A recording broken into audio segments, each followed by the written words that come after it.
Hey, I'm Aries Moon, and if you're watching this video, then this message is for you. So collectively, I went ahead and I shuffled my cards. I wanted to see what the energy is for everyone right now and what we're all kind of, going through as a whole and separately. And I pulled the Fool reversed.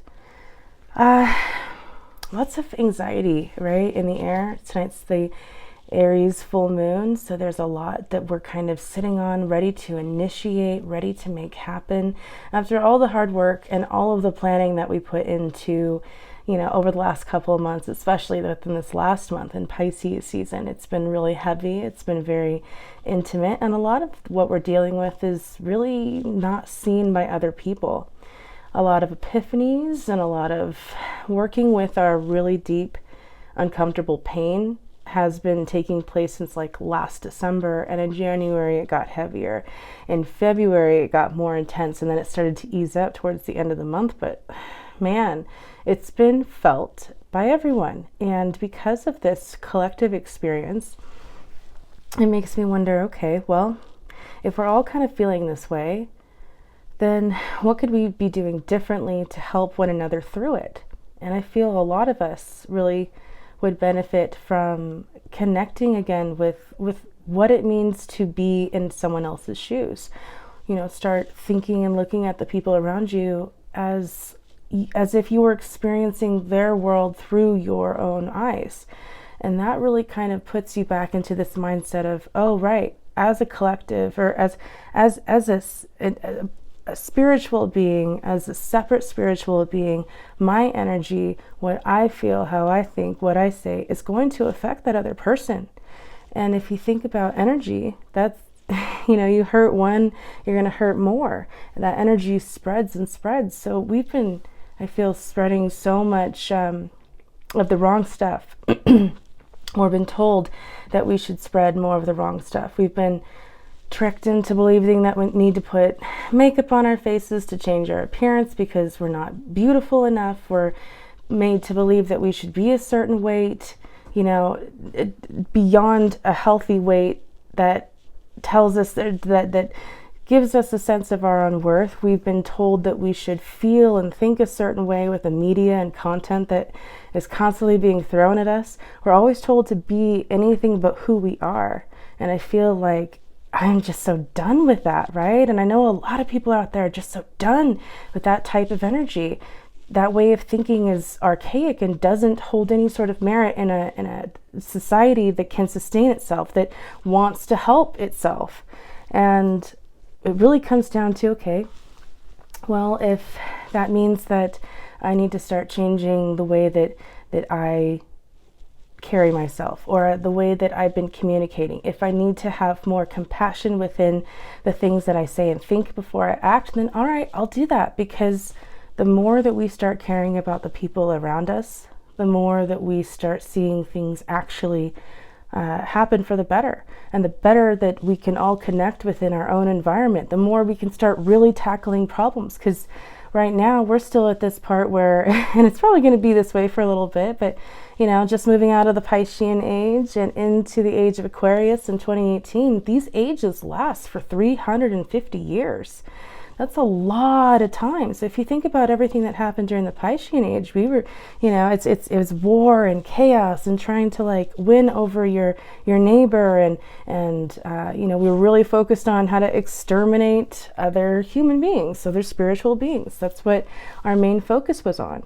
So it was about, how do I get ahead of the next person for what I need? And now that we're in the age of Aquarius, we're coming into this slowdown, a transition, where we are mainly focused on what isn't working right now in order to start implementing change, in order to start creating a new pathway forward.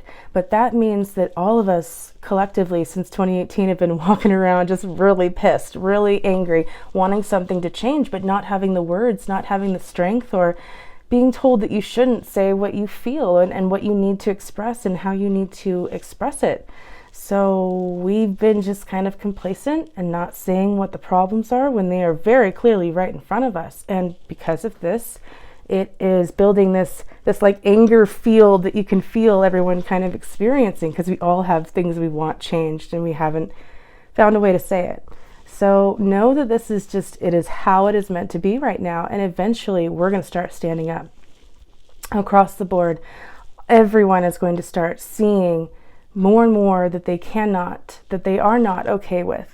And this goes, far beyond just within your own sphere, but this is the whole collective as a whole entire consciousness. Everyone at some point getting to a place where they cannot anymore with what is happening, and they want things to start changing. You're going to start seeing a lot more people come forward. You're going to see a lot of old way fighting the new way, and not being able to meet at the table. And you're going to feel more and more inclined to step up and speak out for your beliefs, and want change, and want to be heard by other like-minded individuals. You're going to want to experience what it means to really say what you freaking mean, right? Because I feel like so much of us collectively are right now are just like, I know if I say something, I'm going to be shut down. I know if I try to open up, I'm just going to be closed down. I know that there's not any way that anyone's going to listen to me right now. But, again, you're going to have to think about it this way. Is that real? Is that true? Or is that just, that good old brain upstairs telling you that you can't do something, or you won't do something, or you aren't worthy of something, like it always does? Because, the spiritual being is different from the human being. We are spiritual beings having a human experience. It's not the other way around. So whenever we fall victim to our own fears and anxieties and worries about what could be, we stop ourselves from listening to that first intuitive message, which was the first thing that came into our heads, not the fear or the worry or the what if questions, but that first intuitive higher message saying that, hey, it's going to be all right. Trust in the flow. Go with the energy. Trust in yourself.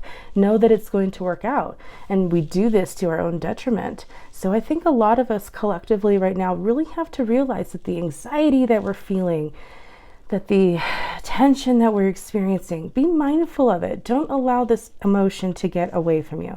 Don't allow it to be something that is all consuming and take hold of you and make you lose control, because that's what the planets, their alignment right now is kind of making us all jump to our reactions first rather than talking through the problem. Okay, so moving into this new moon, Aries moon, we have to be more mindful of how we react, because Aries, as much fun, as much drive, and as much energy and reinvigorating strength that it brings, it also brings a crap load of rage. So we have to be mindful where we disperse this energy. If we know ahead of time that during this Aries season, we're going to want to be more active, and when we are not being active, or when we're not exerting a certain amount of energy per day, we're likely to have anger. We're likely to experience more frustration. So, okay, all right, you know that now. So now you have no reason not to go out and start initiating something that will make you feel better. For me, I'm gonna start doing yoga. I'm gonna start putting my body through the work. I'm gonna start creating the reality that I want for myself in better physical health. So what do you plan to do with that energy? You can't just let it sit, right? You got to do something, get it out of you. For a lot of you, I think that it's going to be a perfect time to really start making that physical health a priority. Others, I think it's a good time to really initiate all these little things that you've been trying to see happen and that you'd like to see change. And for others, I think it's important to be patient with yourself and know that growth takes time, and that staying in anger, staying in the actual emotion of anger, only limits you. As spiritual beings having a human experience, you have to also keep in mind that it's very, very easy to fall down the emotion well, right? But when you sense it coming in, when you feel like, oh, here comes that depression, or oh my God, I'm so furious, I could burn the house down, or whatever you're feeling, whenever that starts creeping in, remember that it is a choice. Beautiful, right? It is a choice to feel that emotion. It's a choice how much energy you want to give to that feeling. It's a choice how much of your time you want to spend really falling down that rabbit hole of you know where that leads to. You know, the self-loathing feelings, the fears, the doubts, the questions. When really, if you just separate yourself from that emotion, you'll be able to expand upon more of what it is that you want by following that higher self, by listening to that intuitive first message that came in, because that's the one that's really trying to guide you, you know? So, you know, pay attention to yourselves, listen to your inner voice, listen to your inner guidance system, and stop pretending that things are just going to change without us, okay? Things are going to change, but they have to include all of us. They have to be for everyone and for the good of all. Otherwise, what the hell are we doing here? All right, I hope you guys enjoyed that. Take care, and I'll see you guys back here tomorrow.